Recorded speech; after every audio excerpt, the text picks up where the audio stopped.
Hello, friends. It's spring in the mountains, which is the most exciting thing to me right now because every day it's like a new bloom that is beautiful and will give me a borderline asthma attack when I walk out my front door. But there's beauty in that. I'm keeping the Claritin company paid. I'm keeping them paid. And congratulations to them for getting all the dollars out of me. I also recently heard that you should switch up your allergy medication. I don't know if this is true. If you're listening to this and you're like a doctor and you know things about that, someone told me it was my husband.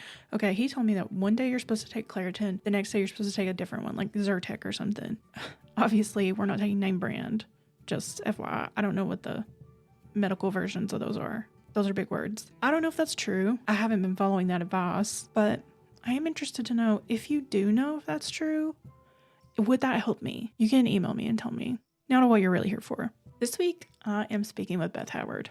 You may have heard Beth and I have a conversation in season 1 about Anne Braden. And if you haven't, you can go back and listen to that episode. But Beth is back because Beth wrote a book. Her book is a memoir, and it's about her life growing up in Blaze, Kentucky, Morgan County, Kentucky, and her family, and what led her to become a writer, a community organizer, and just like an all-around badass, to be honest.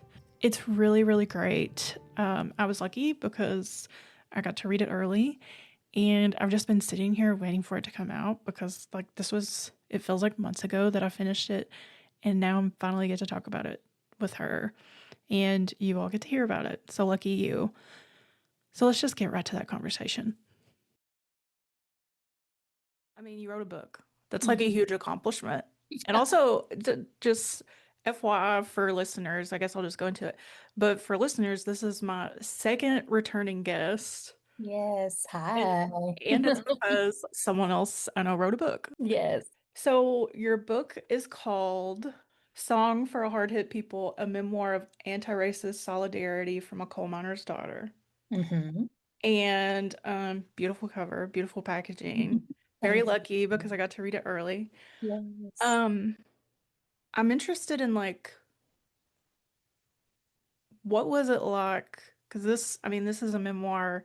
It goes back to your very early childhood. What was it like to go back and find these stories or relive these moments that are not pretty, not easy, but also shaped who you are, what you do, and how you move through the world now?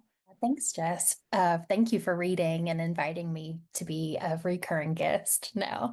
I always say, I'm Mountain Laurel's biggest fan. So this makes me really happy and excited to talk about my book here, which is, you're really witnessing a childhood dream come true for this little girl, who was growing up in the 1980s in rural Eastern Kentucky. And so always wanting to be a writer, and I was a avid reader as both a way to kind of find some safety and grounding in a very chaotic family environment.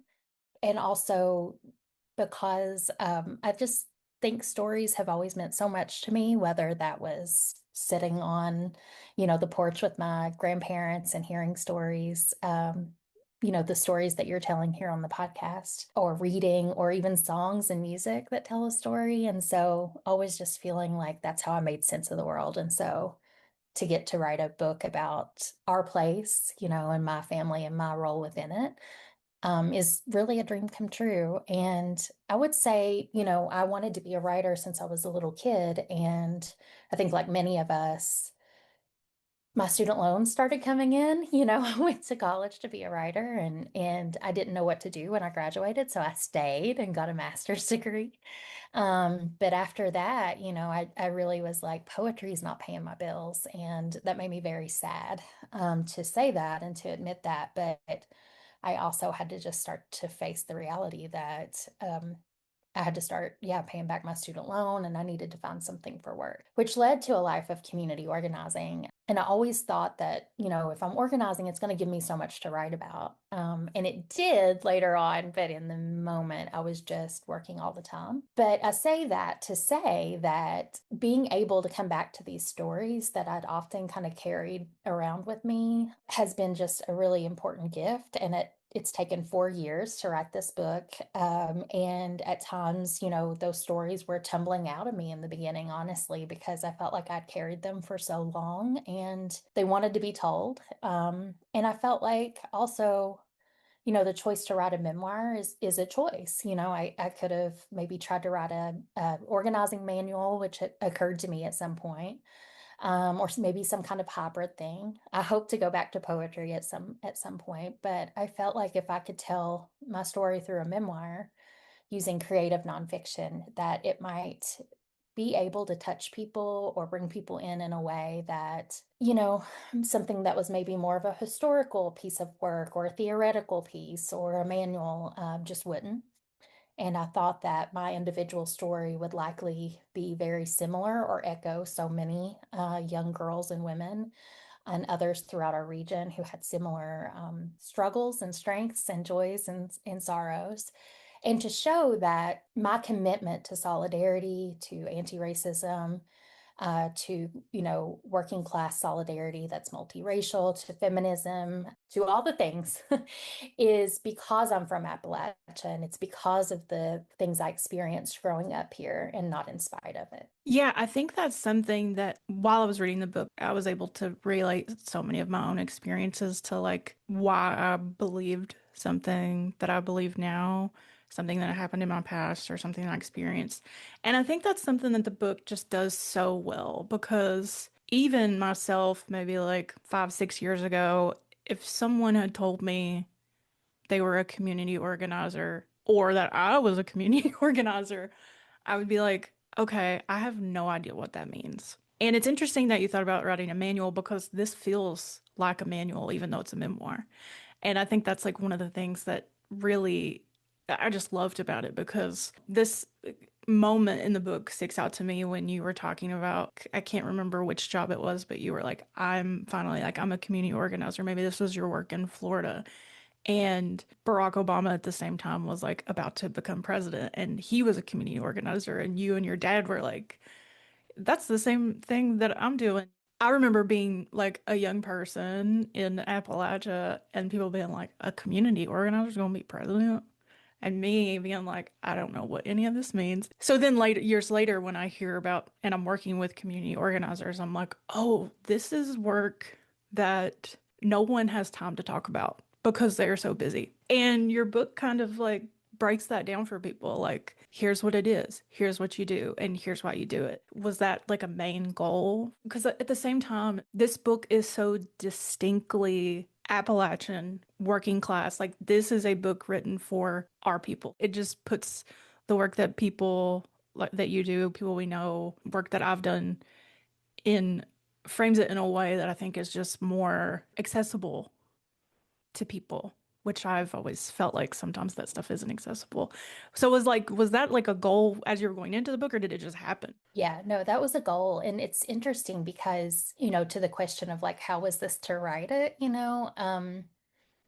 I think, like I said, by the time I was sitting down to write this book, these stories were wanting to be told. It was any time I would try to do a writing exercise, it was just like, oh, this scene from my childhood, right? Or this conversation or this moment back in Blaze or back in, Eastern Kentucky. And I think, I'd originally pitched it as kind of a hybrid organizing manual, like more like manual, like how to step by step kind of stuff. And kind of highlighted with personal essays or parts of my life that kind of spoke to that kind of lesson about how to do community organizing. And as I was writing, I was just like, no, this is a memoir. This is a story. And that through that story, I think we can hit all of those things in a way that I hope is more engaging to people, that's like more fun to read. I'm a reader and I love reading a story that I want to keep going through the pages and kind of feel brought into a story. And I felt like that was a contribution I could make. But also, to show that a lot of the things that rural people do and a lot of the ways that we live and work together and build community together, a lot of the ways that we were raised really lend itself to being a really good community organizer. And so, like there's the scenes you were talking about, Jess, when I'm in Florida and I'm learning to do this community organizing thing, which I didn't even know was a real job or a thing. Like I say in there, like, I just thought we were all really pissed off and everybody ended up in the same place and somebody brought some signs. Like, I thought it was very spontaneous. And which, sometimes that's a strategy. Sometimes that has been a strategy to make it seem as if it's more spontaneous and so that's a different strategy discussion. But all that to say, I had no idea that this was a real job.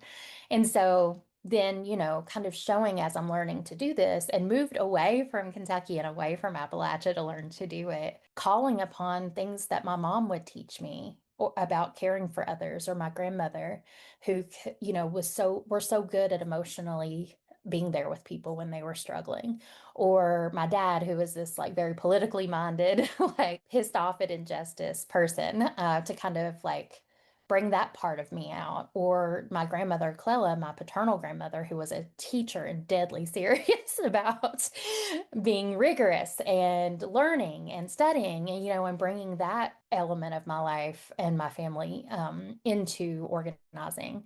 And, I also even think about, you and I were talking about this one day, Jess, of like, sometimes we'll say, be looking for leaders to hold what we call a house party or something, which is, having people to your house and you have some kind of political goal in mind. So it could be, engaging people around a housing campaign or trying to raise money to get someone elected or, whatever that might be.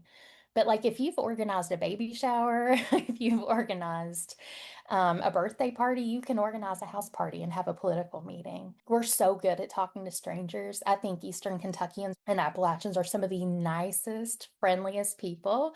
And so it's more just like taking those things that we do all the time and being a little bit more politically intentional. And so I wanted to use parts of my life to show how, again, growing up where we did, it actually equipped me really well to do this kind of political work.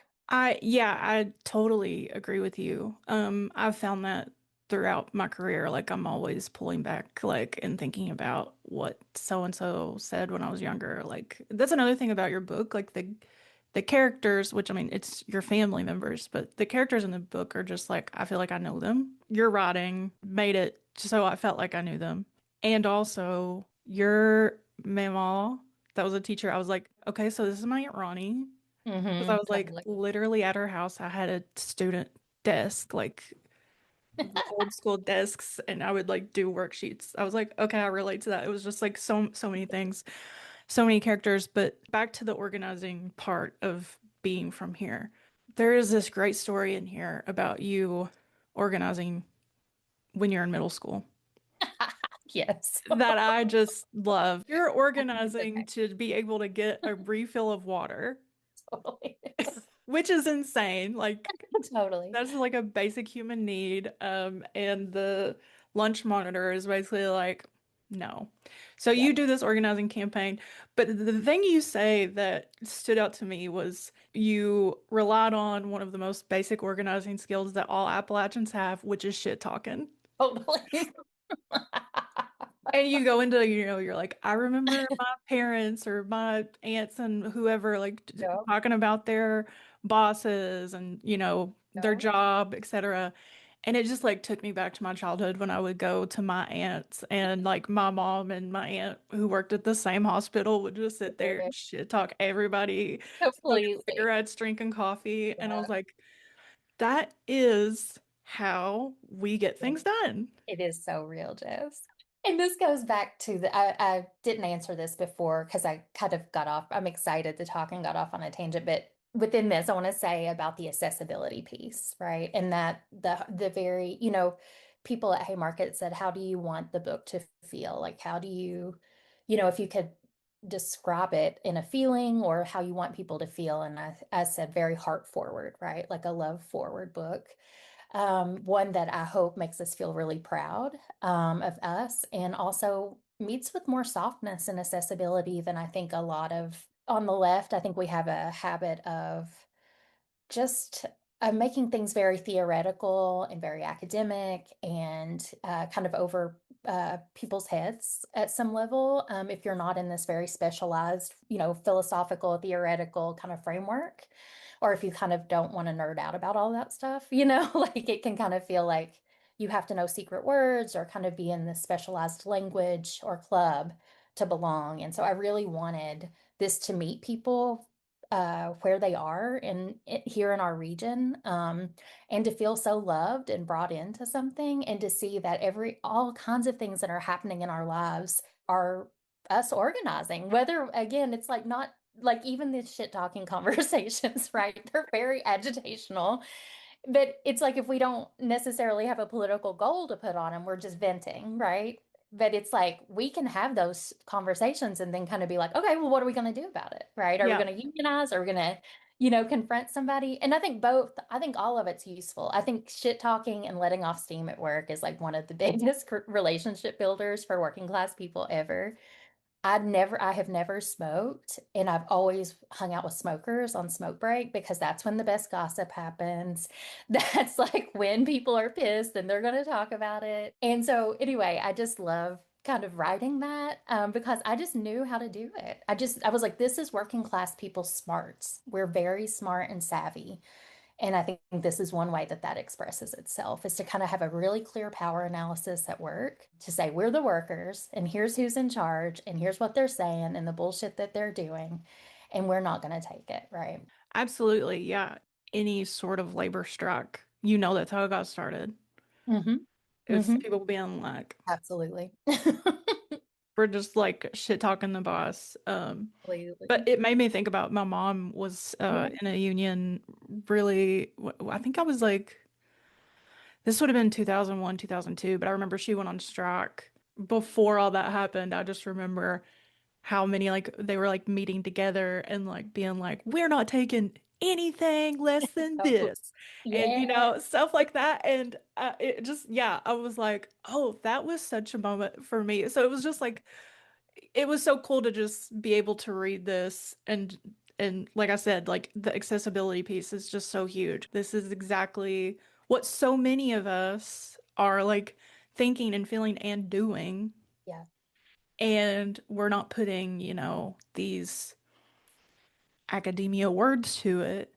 It's just Completely. a way of life here. Completely, exactly. And Ray Geringer, who wrote Country Queers, has done a really good job of talking about that around like sometimes, we call things mutual aid or these kind of political terms, but it's really how rural people have been taking care of each other here in Appalachia forever, and so whether we are applying a theoretical lens to it or not, when we speak about it, that we are still putting action in it regardless. And I always think also about accessibility as being like, it's not saying people aren't smart enough. We are whip smart, some of the smartest people that I know.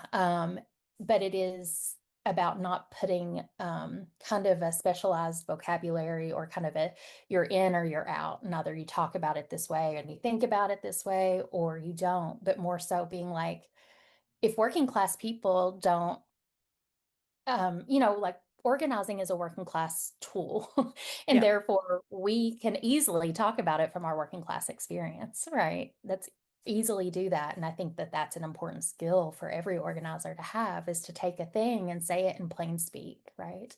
The right. way that we all actually talk. And I also am like, really think about just speaking to people's hearts is really important. And I don't know if you got to see the documentary about Andrea Gibson called Come See Me in the Good Light. I haven't seen it yet. No, it's on my list. It is beautiful, heartbreaking, in all the good ways. But there's a moment there where, Andrea is a poet, and Andrea is married to a poet, and they write very different kinds of poetry. And Andrea is more of a spoken word artist and very plain spoken and direct and very beautiful. And Andrea's partner, or Megan, I believe is her name, was using very like what our families would call $10 words, like very like have high level vocabulary, right? And they're kind of having a little bit of a debate about the importance of that or not, and not doing it or doing it. And Andrea says something that just stuck with me where they said, "Why would I want to speak over people's heads?" And then they pause and they say, "No, why would I want to speak over people's hearts?" And I felt like I really had that goal in my book of like, I want to speak to our hearts, you know. Absolutely. Yeah. That makes so much sense. And I think that goal was accomplished. Thank you. And another thing that I was thinking about while I was reading it, and I don't want to put you like, although I do think this comparison may have already been made by someone else, but we all know the vice president wrote a Totally. book that was I've like, heard that. I've heard it. have you heard about it? I heard about it for all of 2016. Yeah, so he wrote this book. JD Vance wrote this book, Hillbilly Elegy, that is like, a lot of people are like, this is unlocking the key to rural America and what people are like, how people are, their mindset and all this stuff. This feels like not necessarily a response, but like the truth and the antithesis of Hillbilly Elegy in a way of like actually talking about systemic issues, actually talking about like people's humanity. And you're actually from Appalachia, so that's definitely a bonus. Thank you. But it's like such a, it's just such an interesting contrast. And I know there's been other books written that have been like this is like the response to Hillbilly Elegy. And I don't feel like, and I don't know if that was your goal because I didn't get that while I was reading it, but Mhm. it's hard not to think about that book Mhm. while you're reading this because it was for me it was like this is the book that I wish was actually around in 2016 or whatever, you know? That means a lot. Thank you, Jess. It is hard to talk about a memoir in Appalachia without having to talk about hillbilly elegy. Like that's just true, I think. And I think it's right that to kind of feel that like it probably doesn't come out loud like that because I didn't write it in that, like as a direct response. I know other people have written brilliant works as a direct response, and I didn't do that. However, at the same time, as you said, you can't not be in conversation with that book and be releasing a memoir from here. And to offer something to the world of, I don't know, political thought about Appalachia, of storytelling, of memoir, about what's been going on in this place and why. That I think like trying to bring something that is more honest and more nuanced and more truthful to that conversation does feel important. And, the title of the book, which I brainstormed with a friend over it. It went through several different titles until we landed on Song for a Hard Hit People, which is named after a Hazel Dickens album, which was hard hitting songs for hard hit people. And it does kind of push back on the hillbilly elegy messaging of there's just something wrong with us and we don't want to do anything better for ourselves. And we are inherently backward, ignorant, whatever the things that, and we could have all these nice, wonderful things and a great life if we would just pull ourselves up by our bootstraps kind of thing.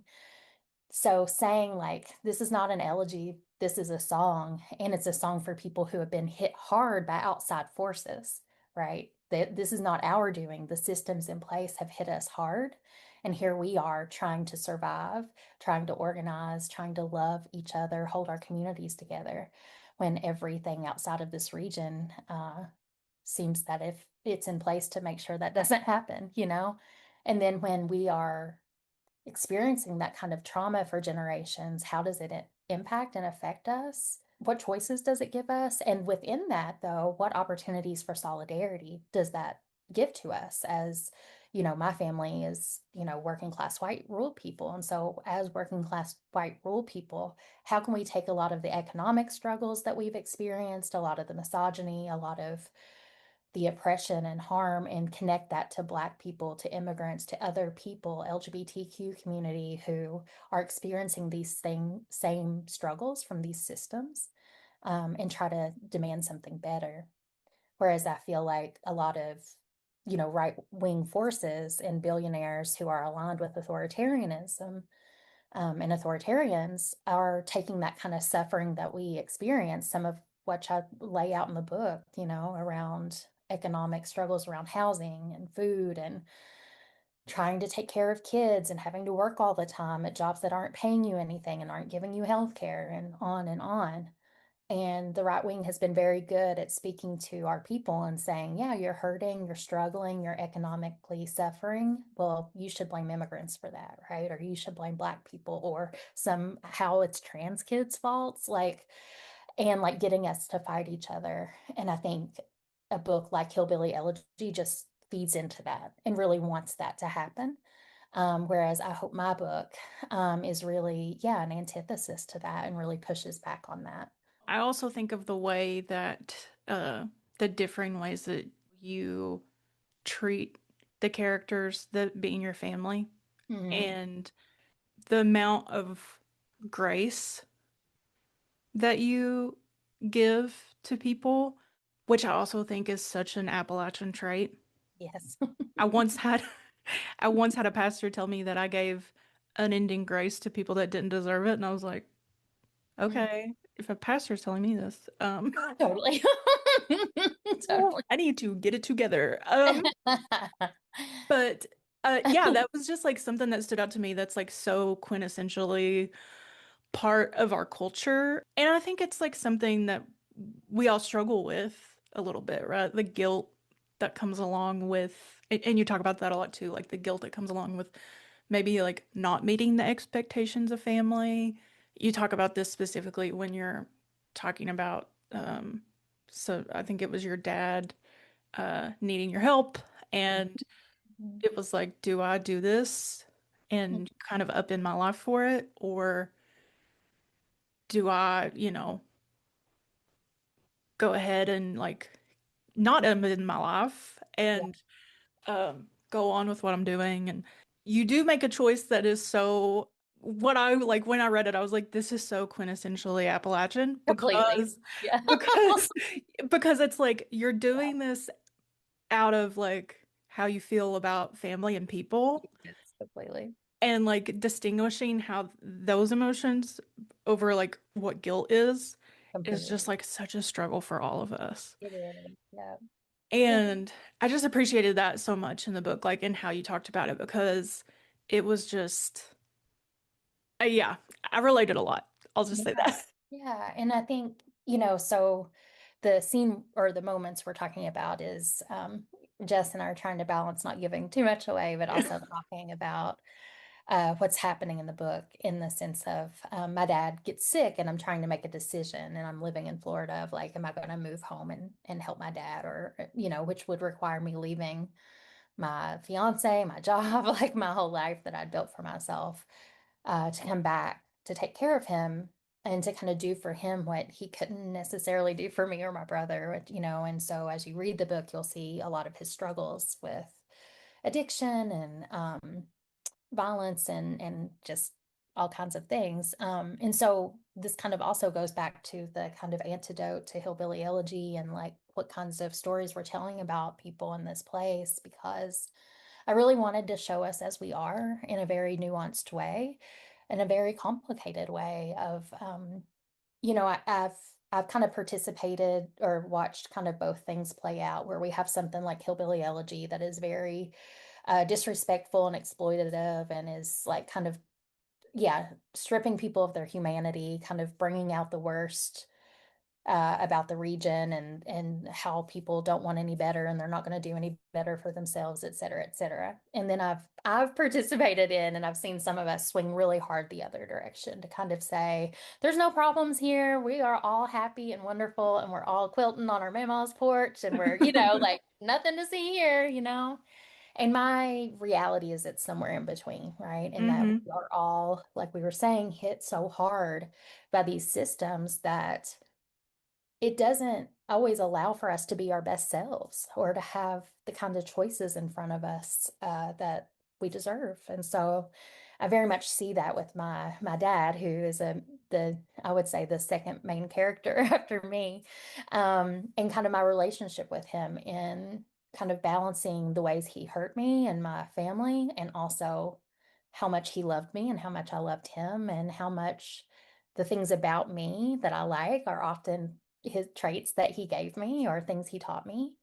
Um, and to make a decision, like you said, of like, we have such a strong set of values here about taking care of each other and taking care of each other when you're sick and not leaving your community and staying close to your family. And also when we experience abuse and when we experience trauma and when we experience struggles with mental health or whatever it may be, how do you have boundaries and how do you make decisions that are healthy for you? And how do you make decisions that are right for you? And sometimes that looks like doing the exact thing that an Appalachian would do, which is like go home and take care of your family. But how do you do that in a way that it feels right for you and doesn't feel like obligation or something to be resentful about? And so I think these are conversations we're having all the time and that are very live. And that I think, we can I think one of the parts that's interesting about the whole dynamic, right, is I can read some kind of Instagram mental health account, right? And it can be like, set boundaries, say these things, and do these things. And that might be some decent advice, but also like culturally, it would be so outside the bounds of like what it's like caring for family or each other with respect. And so it's like trying to blend all of those things and find our ways to not be a victim or to not let people hurt us and to take care of ourselves, but to still do the things that feel right to do for us and for our families and communities too. And so Yeah, and I know I've like said repeatedly, I'm like, that's so quintessentially Appalachian, but really it's just like a working class it is, yeah, family dynamic, it is. because we are the ones taking care of each other, Yeah. right? Because the Yeah. systems don't. So you kind of mentioned that your dad is like the second main character of this book besides you. And as I was like reading about your dad and in the early parts when he's like struggling and Mhm. with addiction and violence and things, it was interesting because at the same time as you're writing about those things, you're also like talking about the good moments that you had with him when you were younger and how those shaped you. And, there's some, obviously you had a relationship with him after, there was like some, he got better. But it was just so interesting to me because your upbringing at the same time as like you have these values that I've already called like very Appalachian. Mhm. At the same time, your upbringing was very different Yeah. than most people we know. At the same time, there were some things that were so similar Yeah. to my relationship with my dad that I literally just had to like stop at some points and be like, wow, okay, like, because I always tell people, I'm like, listen, you don't understand who raised me. Like, Totally. Totally. my dad didn't have Yeah. like addiction issues or anything Yeah. like that, but it was just like the things of like your dad was really into like Twin Peaks and he was Completely. Dean Totally. Koontz. Like you mentioned the Stephen King and Dean Koontz, and I was just like, that's literally my dad's whole library. Okay. Totally. Yeah. And that's just like not a common Yeah. thing for people to be reading about here. Usually it's the Yeah. Bible. Totally. When I think about like elders Yeah. Yeah. and just like being really into sci-fi and Mhm. also being very outspoken about being against the war in Vietnam, really just anti-authority all around. Totally. For sure. Which is a little bit where we differ because it's Yeah. interesting and I've like had to do this analysis just as an adult of like my dad gave me so many anti-authority principles, but he was also a cop at one point. He Right. was in the Air Force, Yeah. But that was just like so interesting because it has definitely shaped your career path. Totally.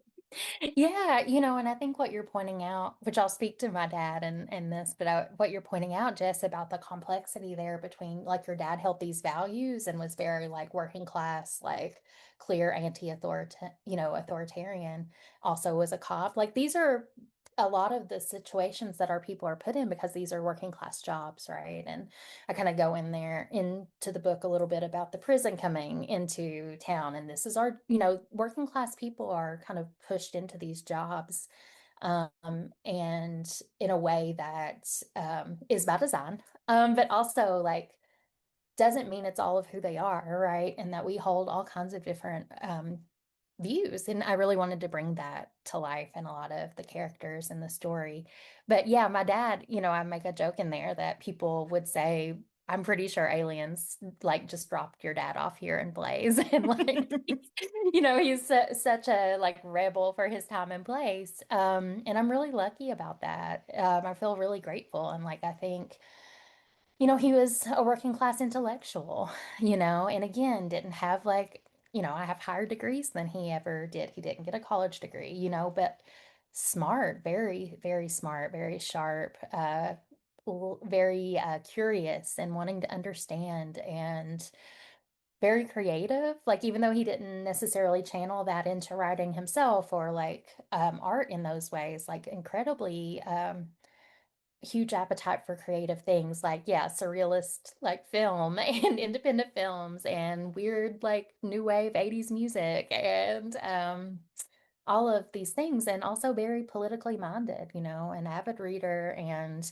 always kind of keeping up with what was going on in the world politically. And I love thinking about him as a high school student kind of creating this club in Morgan County High School, which is where I went to school, and a place for students to talk about the Vietnam War, and he always wore a peace sign on his army jacket, like it was a U.S. Army jacket, but he put a peace sign on it. He had my grandmother sew it on there for him. And people would say, like, I love your dad so much. Oh my God, Now I don't always agree with his politics, but I just love him, and I think that's also a gift and a something that really makes rural organizing possible is that we are so used to having to get along with people that we don't always agree with, right? Or that we don't always like, but we are in community together. And so I think there's a lot of, and it makes total sense. It's heartbreaking to have a family member who says hateful things, or right, or who feels so differently about a political issue than you do, or maybe about who you are, right? What your identity and who you are. And also, I just think we have such a strong muscle for being able to also work with people and build community with people and be neighbors with people that can kind of transcend those political divides also, which I think is a huge asset for rural people. Yeah, and I just love stories of people, you mentioned like we all have like these different ideas and but we're all living together and we know there's an isolation here, obviously. We know we have to live together, which I Yeah, think is something that the rest of the country could like totally. uh figure out, please. Yeah, Um but yeah, like we know we have to live together and I just love hearing stories about people that are sort of outspoken in their like yeah, rebelliousness, I totally. guess, like your dad Yeah, was. It reminds me of like my dad was I don't know if he was like Republican. I don't think that he ever identified as or like registered as a Republican or anything. I really don't know. Um because we lived in Floyd County and everybody oh, was a Democrat because that's totally. in the primaries. That's just how counties were Right. in Eastern Kentucky and still are. But definitely identified as like a conservative. Yeah. And it never made sense to me because I was like, you have literally told me that I can't like don't go get saved Right. because Right. because because that is like manipulation when Yeah. you're this young. I remember there was like things happening when I was a teenager and he was like, do not do that. They are emotionally manipulating you. Right. And just like giving me this knowledge and skill at the same time, he's like conservative, like Totally. deeply conservative. So just the word or the identity of like working class intellectual, I think like I just identified with so much because my dad was definitely Yeah, that's what he was too. And in the same way of like people having to live together, one of my dad's best friends was a woman who helped lead the Floyd County Democrat Party. Like, you yes, know? okay. So it Yeah, was like she paid for their honeymoon or completely. reception, you know? Like Yeah, it's just it's one of the reasons that I'm like so grateful to be from here me and to too. have grown up here because we just have a different way of looking at politics no matter what side Yeah, you agree with. That like I think we're just so far ahead of the curve in acknowledging each other's basic humanity. completely. So real, Jess. And, I got to speak at the No Kings Day rally in Moorhead, Kentucky on this past Saturday.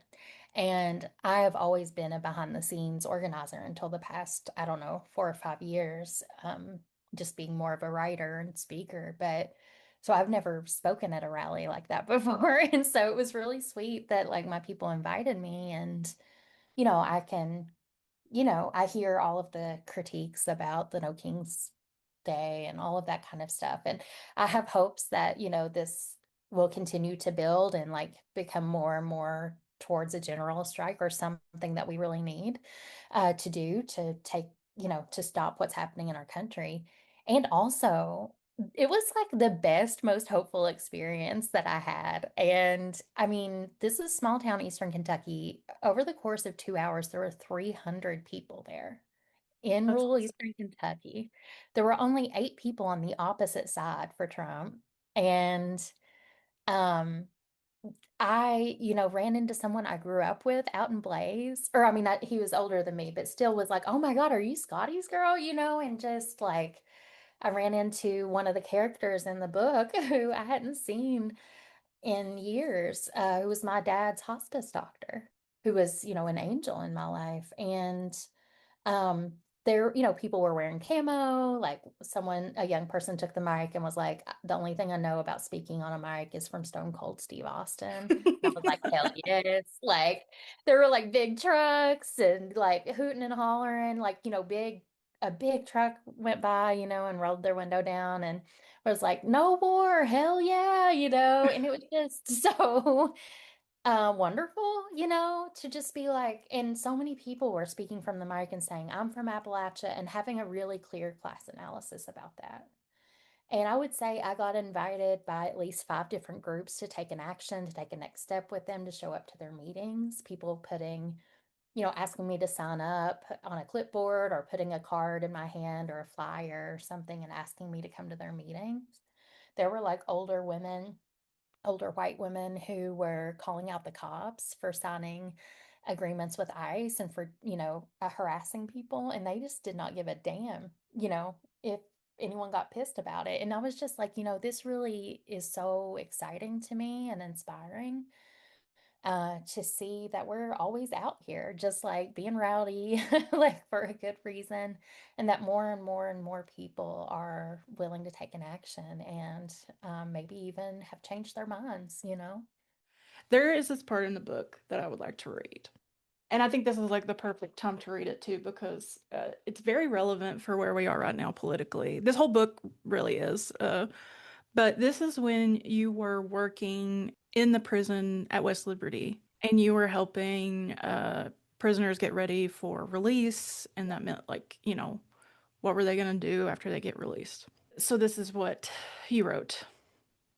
Every time I thought about the men in prison or the people in jail, both men and women we worked with, I thought about what it must be like to live in a cage, to have every single thing you do monitored, and to have lost your freedom. I thought of Dad and the way he talked to me about the world, how he taught me to relate to people, to see them as human beings, especially when they are struggling, when they are branded as worthless or undeserving, the way he sometimes was, the way many of our neighbors were. Anytime I thought of them, I could hear him asking me, how many people are tortured? How many are sick, dying in jails and prisons, while rich white men do some of the worst things imaginable to most of the people in this country and walk free? Rich men fly on their private jets and take their yachts all around the world while they rob all of us to pay for it. That's the exact Totally. moment we are in, It is. but it feels more like a collective moment. Yes. You know, I think these No Kings protests are like really in showing where everyone is with this. Just like an anecdote, I was at Walgreens this weekend. My husband had to get an updated passport photo, and the woman, this was in Mount Sterling, the woman was like, "Do you have your passport, honey?" Uh-huh. And I was like, "I do." I was like, "I actually need to get it updated." And she said, "Yeah, I've got to get my passport so I can vote. You know they're trying to take that from us."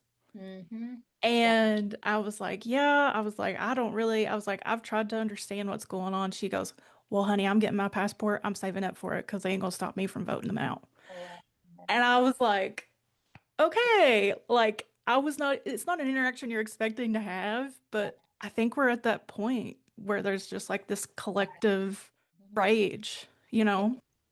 as there should be. Yeah. And it Yeah. goes back to what your dad was saying. Like, Totally. these people are getting away, usually Hmm. rich white men, It is. are getting away with robbing us blind. And I It, think that your book is like sort of the answer of what to do. I hope so. And a lot of people have, like, blurbs and stuff have been like, it gave me hope. And I hope it does. Like being at the No Kings rally gave me hope, where I was like, damn, like you said, it is a collective moment where people are ready to take action. They are fed up, they're angry. Um, and I just think that yeah, it is the time to organize, right? And there's always, like I said, I got invited to at least five different like local groups organizing. And so there's always organizing happening. But I think for people who um, have the money or resources to invest in skilling up, or not skilling up, but resourcing up the groups here, like move the money to Appalachia or to rural places, because I think it's time. I think there are so many people who are just, yeah, fired up and ready to go. And I think for all of us, as much as we can, to put those good skills that we already inherently have as being like good neighbors, as being in conversation with each other regularly, as being kind of rowdy and a little rough around the edges, to like put that into good use right now, and to try to bring as many people in as we can. And I hope through my story, it kind of takes those things we naturally do and give it a little bit of intention, give it a little bit of political focus. The first time I was, this didn't make it in the book, but it was part of something I wrote, which is when I was first learning to be a community organizer, they teach you, one of the first things we learn to do is to have a one-on-one organizing conversation. And the person who was training me was supervising me, and I was talking to this older woman who was, I was organizing faith communities. So she was an older Black woman, missionary Baptist church leader. And I was very, young and naive and kind of really excited, um, and so, and also nervous, but we started to talk, and I just used all of my like rural, country, never met a stranger kind of energy, and was just chatting and talking, and like the conversation was great. By the end of it, like she hugged me and was, like, oh, I can't wait to see you when you're, working, come by the church, all that kind of stuff. And I just was like, oh, I aced this, And I looked over at my supervisor and I was like, what'd you think? Like, and he was like, I think you talked half of the time, you know? And I was like, oh, he was like, I mean, it was a great conversation. She loves you. Like, obviously, like, you're very friendly and like good at conversationalist, but this is an organizing conversation, right? And like, so you need to be talking less and listening more, right? And I think it's just taking these things that we're naturally very good at and putting a political like lens over it, right? And so instead of us, shooting the shit on someone's porch for however long about the soaps, what's going on at the gas station, et cetera, which we still should do, I would say. Also, like, how can we start to weave in there, like, what we are politically hoping to do, Yeah.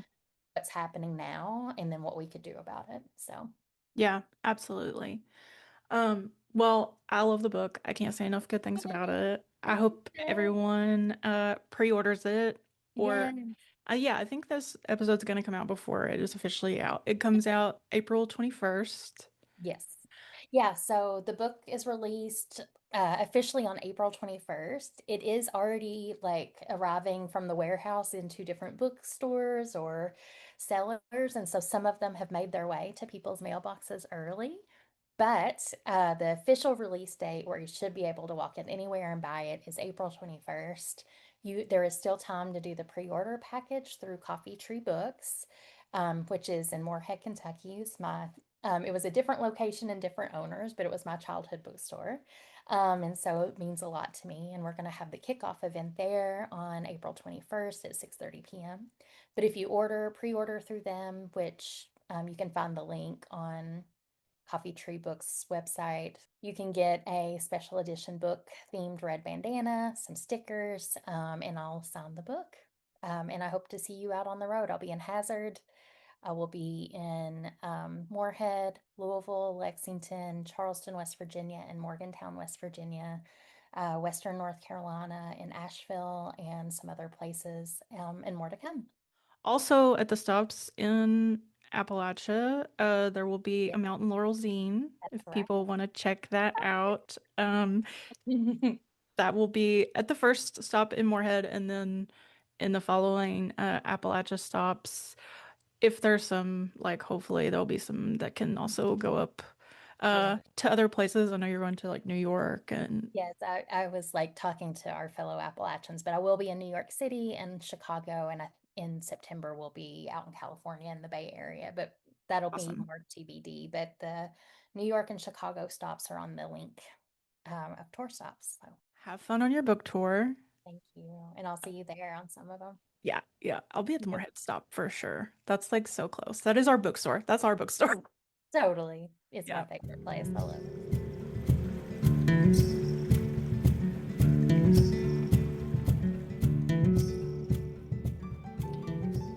Thanks so much to Beth for coming on and talking to me about her memoir, Song for Hard Hit People. You can see Beth, talk to Beth, get a signed book from Beth. This spring, she's going on a book tour. April 21st, she will be in Moorhead, Kentucky at Coffee Tree Books. April 29th, she'll be in New York City at Housing Works Bookstore. May 7th, she'll be in Hazard, Kentucky at the Red Spotted Newt. May 11th, Lexington, Kentucky at Joseph Beth. May 14th in Louisville, Kentucky, Carmichael's Bookstore. May 18th, she'll be in Morgantown, West Virginia at Monkey Wrench Books. May 27th, she'll be in Asheville, North Carolina at Malaprop's Bookstore. June 5th, she will be in Charleston, West Virginia at Taylor Books. And June 10th, she'll be in Chicago, Illinois at Haymarket House. Bonus, if you are at her events in Moorhead, Hazard, Lexington, Louisville, Morgantown, Asheville, Charleston, you can also get a zine from me. Beth asked me to make a Mountain Laurel zine, and the zine is like a companion to all of the women that I talked about in 2025. It was a lot of fun to make, and you can pick it up for $5 when you go see Beth on her book tour in those places.